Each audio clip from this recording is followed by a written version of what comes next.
Les vraies voix Sud Radio, 17h-20h, Philippe David.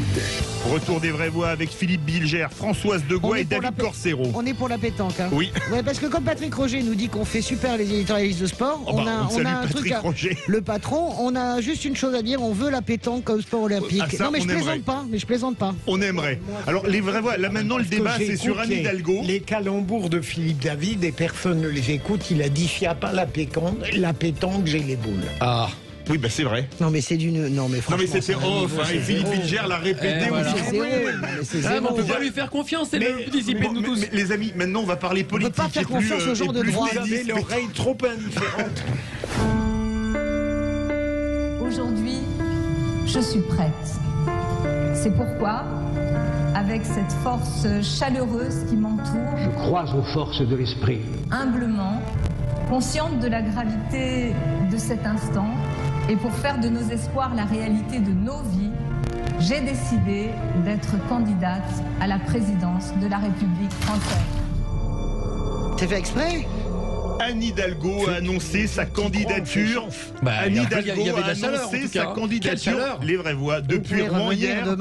Une candidature qui n'était qu'un secret de polichinelle puisque seule la manière de l'annoncer était discutée entre le 20h de TF1 et on est en direct sur France 2, presse écrite ou en direct depuis Rouen. Anne Hidalgo a-t-elle une chance de gagner la présidentielle? C'est notre grand débat et pour le moment vous êtes 97,2% à dire non sur Twitter.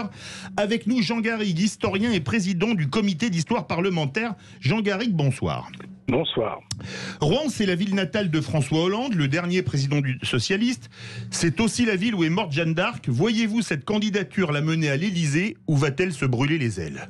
Excellent. Excellent, c'est vrai que je vois que vous êtes très en forme et je vous félicite. Ne le poussez pas, Jean, s'il te plaît. Est-ce que tu peux ne pas le pousser dans sa folie? J'ai dit que Jean pourrait parler un peu.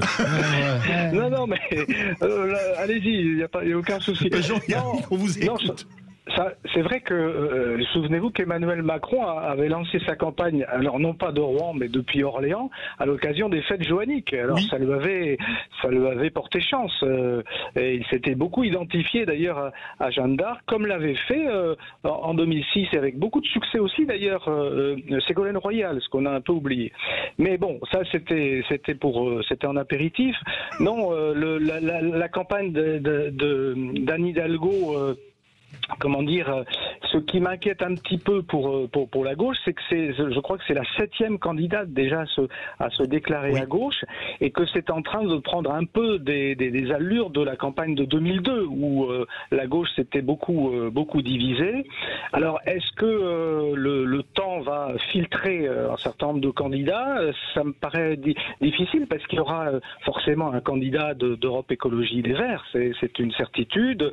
Je pense pas que Carnot Montebourg renonce à sa candidature de dissident du Parti Socialiste, avec un peu une figure à la Chevènement quand il était candidat en 2002. Anne Hidalgo, il y avait besoin de toute manière d'un candidat du Parti Socialiste. Il faut que le Parti Socialiste reste dans l'espace public, en dépit de cette déconnexion et de cette délégitimation des partis politiques depuis 2017, mais ça avait commencé en bas. Mais c'est pas un mot qu'elle a prononcé, pourtant. Elle a jamais dit je suis la candidate du Parti socialiste. Elle a dit je suis un candidat de gauche. Je pense qu'il y a une vraie différence. Mais elle a raison, je pense que c'est fondamental. Enfin, l'esprit des institutions de la Ve République, vous savez mieux que moi, c'est le rendez-vous entre une femme ou un homme et un peuple. Donc il est légitime qu'elle ne se présente pas comme la candidate du Parti Socialiste. Jean, parce qu'en plus, on a une brûlure vive, c'est le lancement de candidature de Lionel Jospin, vous vous souvenez, mon programme n'est pas socialiste. Alors là, et c'est ce qu'il voulait dire, exactement ce que vous venez de dire, mais ça a été extrêmement mal perçu. Moi, je pense d'abord que ça va tamiser sec. Je suis pas du tout sûr, contrairement à vous, que Arnaud Montebourg ira jusqu'au bout. Je crois même que je suis pas du tout certaine. On va voir ce que la candidature d'Anne Hidalgo fabrique comme vote au niveau de l'écologie. Ça, c'est très important. Est-ce que les écologistes, dont maintenant l'objectif est de passer devant le Parti Socialiste, votent pour des idées radicales, quel que soit le score à la fin, 1, 2, 3%, ou bien est-ce que les écologistes décident de choisir choisir un candidat qui va pouvoir s'affronter à Anne Hidalgo, passer devant et rassembler le plus de monde. Ça, c'est la grande inconnue avec 122 000. Moi, bien sûr que la gauche est assez mal barrée pour gagner la présidentielle. C'est évident, je ne veux pas défendre l'indéfendable. Mais nous allons voir, je redis, c'est gazeux, on ne sait pas ce qui peut se passer dans les mois qui viennent. Comment sera Mélenchon en janvier? Est-ce qu'il sera au-dessus de 10, en dessous de 10? Comment vont se faire les rapports de force? On est loin d'être au bout de nos surprises. Je rappelle que Benoît Hamon, je rappelle que Benoît Hamon, qui arrête la politique totalement. En sortie de primaire, qui le désigne, oui. Benoît Hamon est à 18% dans les sondages. Et Jean-Luc Mélenchon est à 10 à 11%. Et ça s'inverse dans la campagne. C'est pas à cause de la primaire, c'est parce qu'il fait une campagne absolument minable. Philippe Bilger, on retourne voir Jean Garrigue. Jean, une question rapide. Si on exclut les Philippe Poutou et Nathalie Arthaud, dans les 5 candidats classiques de la gauche ou de l'extrême gauche, est-ce que vous ne pensez pas que d'abord, comme vient de le dire Françoise, et pas seulement au sujet de Montebourg, il y aura un décantage qui, en fait, conduira beaucoup à jeter l'éponge. Premier point, donc c'est une force peut-être pour Anne Hidalgo. Et deuxième point, est-ce que on n'est pas en train de commettre un péché démocratique en sous-estimant Anne Hidalgo de la même manière qu'aucun Parisien ne souhaitait sa réélection comme maire de Paris, elle l'a brillamment emporté. Est-ce que là, est-ce qu'il n'y aurait pas une confusion? Jean Garrigue pour répondre à Françoise Degois et Philippe Bilger. Non, mais moi, alors pour la dernière question concernant Anne Hidalgo, oui, on aurait tort évidemment de la sous-estimer. D'abord parce qu'elle, mine de rien, elle a quand même réussi à s'imposer là comme la candidate majeure, en tout cas de la famille socialiste. Elle est une maire de Paris qui est très clivante quand même, parce que on sait bien que, en tout cas, à gauche, elle est incontestable comme maire de Paris, même si elle a bénéficié aussi de l'héritage de Delanoë, qui est incontestable. Non, de toute manière, il ne faut jamais sous-estimer quelque candidat que ce soit. En plus, elle a une colonne vertébrale, je veux dire politique, donc ce n'est pas du tout quelqu'un qu'il faut négliger. En revanche, je le répète, je pense que tout va se jouer, mais c'est ce que disait Françoise Degois, je pense que comment dirais-je, l'axe majeur de la campagne à gauche, ça va être le rapport de force entre d'un côté un candidat écologiste et de l'autre côté un candidat socialiste, parce que j'ai l'impression que la candidature de Jean-Luc Mélenchon aujourd'hui, elle est beaucoup moins bien partie que celle de 2017 où il avait magistralement mené sa barque. Alors on aura peut-être là aussi des surprises et peut-être qu'il y aura un rebond dans les mois qui viennent. Tout est vraiment possible. Mais je le répète, il y a en tout cas une donnée majeure, ça va être la capacité des écologistes à confirmer ce que les élections partielles ont montré, c'est-à-dire qu'éventuellement le rapport de force pourrait s'inverser au sein de la gauche non communiste entre un parti socialiste déclinant et une force montante qui est celle des écologistes, ou alors que les électeurs de gauche choisiront une écologie sociale plus modérée, on va dire, qui leur apparaîtra moins radicale, et donc pourraient se tourner vers Anne Hidalgo. Et ça, là encore, oui, je suis d'accord. Tout est possible. Tout est possible. David Corcero. Merci pour votre analyse. Je suis tout à fait d'accord avec vous. J'ai juste soulevé un point, c'est qu'à la mairie de Paris, elle a gagné parce qu'elle a une alliance avec les écologiques. Aujourd'hui, Madame Hidalgo a quand même moins d'élus que la droite de Rachida Dati, sans l'alliance. Moi, j'ai quelque chose qui m'intéresse et qui me pose vraiment en réflexion, c'est qu'aujourd'hui, les Verts, c'est quand même une ancienne branche du Parti socialiste. Ils ont beaucoup plus. Jamais. C'était une petite aile. C'était une petite aile du Parti socialiste quand même. Tout. Les Verts ont toujours eu une existence. Oui, mais ils vivaient beaucoup à travers le Parti socialiste. Plutôt de l'extrême gauche. Ils viennent de l'extrême gauche. Ils viennent absolument pas du Parti socialiste. Sans alliance, ils n'ont jamais gagné. Elle ne peut pas gagner sans alliance. Nous sommes d'accord sur ça. Je le pense, oui. Et aujourd'hui, avec qui elle pourrait faire le meilleur mariage chez les Verts? C'est pour ça que je pense que c'est une petite erreur stratégique. Moi, j'aurais attendu, comment dirais-je, le vainqueur de la primaire des Verts. Le vainqueur de la primaire des Verts, parce que je pense que malgré elle, c'est contre-intuitif ce que je dis, mais je crois qu'elle fabrique du vote Jadot par rapport à sa stature à elle, dans l'idée que les Verts veulent quelqu'un qui peut rassembler plus largement, alors que je pense que la meilleure alliance pour Anne Hidalgo, c'est une écologie radicale. Parce que moi, ce qui m'inquiète, Sandrine Rousseau, Jean Garrigue. Ouais. Oui, je vois ce que veut dire Françoise Degois, effectivement. Non, mais c'est contre-intuitif ce que je dis, mais à l'intuition, connaissant les mécaniques, je pense que les Verts ayant changé, je crois qu'il y a de ça. Oui, non, mais je comprends ce que vous voulez dire. Après, dans la perspective éventuelle d'un second tour, on peut penser que, alors là, ce serait plutôt avec un Jadot qu'il faudrait qu'elle se pacte, je dirais. Quand on remarque souvent chez les Verts, quand il y a un vote chez les Verts, ils choisissent souvent le candidat le plus extrême. Moi, je me souviens quand c'était Eva Joly contre oui, voilà. Et ils ont quand même choisi. Donc, moi, c'est ça qui me fait peur. Non, mais ils changent de culture, les Verts. C'est ça qu'on n'a pas vu arriver. Et les Verts veulent maintenant des gens qui marquent des points à la présidentielle. Vraiment pour passer devant le PS. Perdu. Hein. Je sais pas. Moi, je suis pas convaincu. Jean Garrigue. Non, mais en tout cas, c'est la stratégie de Yannick Jadot. C'est certain qui veut crédibiliser, rassurer, recentrer en quelque sorte le message des écologistes et la stratégie des écologistes. Et c'est vrai que là, franchement, effectivement, je pense qu'il aurait mieux valu pour Anne Hidalgo qu'elle attendit le candidat écologique pour justement pour mieux cibler sa propre stratégie à elle et savoir avec qui elle pouvait s'entendre. Mais il y a aussi, malgré tout, n'oublions pas quand même les capacités de tribun de Jean-Luc Mélenchon et la place qu'il occupe malgré tout dans le paysage médiatico-politique. Il est très puissant. Mais personnalité, c'est probablement de toute cette course à la présidentielle, déjà c'était le cas la dernière fois, et de toute cette course à la présidentielle, c'est probablement le plus profond, le plus puissant de tous les candidats, et c'est aussi celui qui a le plus travaillé. Honnêtement, on est d'accord ou pas, on va voir la plateforme des Insoumis, quel boulot a été fourni, c'est énorme, dans plein de détails. Vous êtes d'accord, Jean, là-dessus? Brièvement, parce qu'on part au 0826 300 300. Direction justement le beau département du Gers. Bonsoir Franck. Bonsoir à tout le monde. Est-ce que pour vous, Anne Hidalgo peut gagner?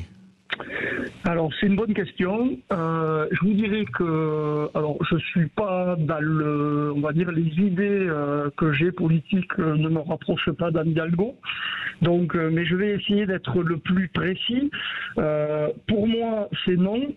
Mais, alors, pour moi qui suis quelqu'un de la province, de la France d'en bas comme on dit, elle a quand même... que le Gers c'est en bas sur la carte. Ah ça déjà c'est sûr, c'est vraiment en bas. On peut pas faire plus bas. Si, il y a la Haute-Garonne, les Hautes-Pyrénées, etc. C'est vrai, autant pour moi. Mais néanmoins, elle a quand même un point positif pour moi, c'est son parcours.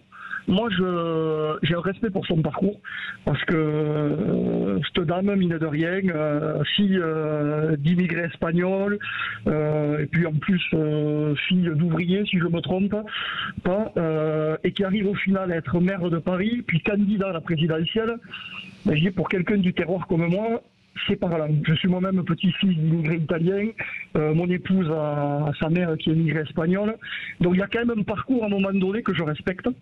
Par contre, je vous écoute depuis tout à l'heure, effectivement, et c'est ce que disait un peu Jean Garrigue, c'est qu'il y a tellement actuellement de candidats à gauche que j'ai du mal à imaginer comment toute seule elle peut y arriver, et que forcément à un moment donné elle va devoir se rapprocher un petit peu. Alors je ne vois pas la France insoumise parce que eux ils font cavalier seul, ils sont tellement sectaires qu'ils comptent que sur eux, mais plutôt avec les écolos. Et là, je ne vous cache pas quand même que chez les écolos, on peut le voir dernièrement, alors surtout avec les sorties de Sandrine Rousseau et compagnie, qui tous les jours nous en sont une plus grosse. Et je ne vous cache pas qu'à un moment donné, si elle veut gagner, il va falloir s'allier avec ces gens-là, ça ne marchera pas. Alors justement, merci beaucoup Franck. On va faire réagir justement Jean Garrigue. Ce que dit Franck, c'est très intéressant parce que je vais schématiser les sondages. Mélenchon 10%, à peu près. Hidalgo 10%. Europe Écologie Les Verts, 10%. Ça mène pas au deuxième tour de la présidentielle, 10%. Par contre, 20, on peut y arriver. Vous raisonnez mal, en fait. Merci. Dites que je raisonne comme un tambour. Oui, vous raisonnez comme un tambour. La politique, c'est pas des additions. Non. Et vous avez une campagne, vous avez une dynamique de campagne, vous avez forcément quelqu'un qui va phagocyter tout ça. Vous avez un de ces candidats qui va prendre le pas sur l'autre. La force allant à la force. Jean Garrigue ne me contredira pas. C'est évident que la situation que vous voyez aujourd'hui, d'abord, elle est biaisée parce que je pense que les panels, je le redis, des sondeurs sont pas bons. Mais en plus de ça, je crois qu'on peut pas, on ne peut pas additionner. On dynamique. Jean Garrigue, qu'est-ce que vous voulez répondre à Franck du Gers? Non, mais d'abord, je ne me permettrai pas de contredire Françoise de Gois. Non, mais vous êtes d'accord. Non, mais Jean, vous êtes d'accord avec moi là-dessus. Je suis d'accord. Vous manquez de courage. Non, c'est pas vrai, mais parce qu'il sait très bien ce que je dis. Évidemment, on ne peut pas additionner comme ça. Il y a des dynamiques de campagne et tout peut évoluer. Ça reste quand même, malgré tout, le rendez-vous d'un homme ou d'une femme et d'un peuple. Ça a toujours été comme ça, y compris à gauche, parce que même François Hollande, on s'est beaucoup moqué de François Hollande, mais François Hollande avait réussi quelque chose. Il avait réussi à convaincre qu'il était véritablement la chance de la social-démocratie, qu'il représentait quelque chose pour les Français. Donc, si elle arrive justement à incarner cette gauche, ce renouveau d'une gauche, écolo-sociale ou socialo-écologique, il y a quelque chose qui peut, si son personnage aussi transcende un peu les divisions de la gauche, si elle arrive à s'imposer. Mais là, justement, c'est là que j'aurais une réserve. C'est que je pense que sur le terrain du charisme, elle risque d'être un petit peu étouffée, justement, par un Mélenchon, peut-être même par un Montebourg. Bon, Montebourg, je suis pas sûr qu'il ait une image très ancrée chez les Français, qu'il apparaisse comme quelqu'un de véritablement porteur de conviction. Mais Mélenchon peut faire une belle campagne qui ramène à 18, comme il y a 5 ans. Qui rebattrait toutes les cartes. Donc c'est cette dimension-là, si vous voulez, charismatique, dans une campagne, reste quand même fondamentale. C'est un peu le paradoxe français. Philippe Bilger, très court pour Jean Garrigue, très court. Jean, Montebourg, je pense, a trop de talent pour plaire suffisamment. Mais c'est autre chose. Je fais appel à l'historien. Vous avez évoqué la rencontre d'une personnalité avec le peuple. Est-ce que vous ne trouvez pas que c'est devenu une sorte de poncif démocratique qui n'a plus aucun sens aujourd'hui, avec une classe politique qui est tout de même relativement médiocre, et d'autre part n'a pas de légitimité historique pour De Gaulle comme pour De Gaulle? Est-ce que ça ne devient pas quelque chose de décalé, de désuet?